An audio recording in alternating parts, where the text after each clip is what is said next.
Hey folks, have you seen the Stalin Banderas thriller Assassins, released 30 years ago, or all the Jason Bourne sequels? Thrilling, suspenseful, and brutal, yet capture our undivided attention throughout. Ever wondered where these words came from?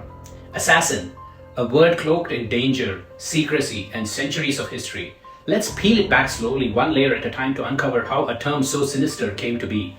Today, assassin conjures images of silent killers in the shadows, stealthy, precise, often politically motivated, but the sleek modern form hides a rougher, more tangled origin. Back to the Crusades. To find the word's roots, we must go back to the 11th century, deep into the mountains of Persia, modern-day Iran. Here, during the time of the Crusades, a sect of Nizari Ismaili Muslims emerged. Their leader, a man named Hassan-i-Sabah.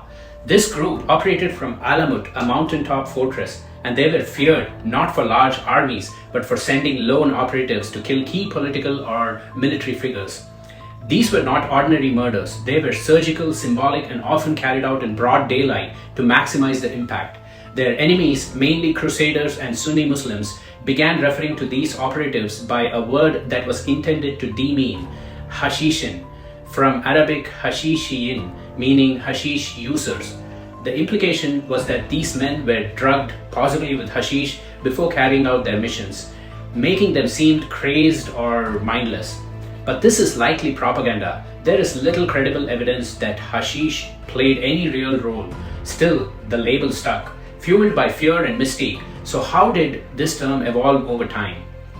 As the Crusaders returned to Europe, so too did the tales of these fanatical killers. The word hashishin morphed through languages, from Arabic hashishiyin into medieval Latin as assassini or assassini.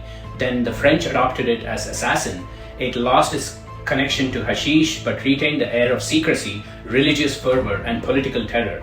By the 13th century, the word assassin had entered English, now fully severed from its Middle Eastern roots and taken to mean a murderer. Here's the final irony. The original Nizari assassins called themselves something quite different, fidai, meaning one who sacrifices himself. They saw themselves as martyrs, not hired killers.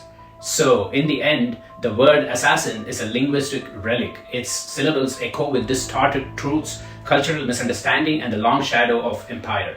Born of fear, twisted through language, and hardened into myth. From hashish to history, the word still kills softly.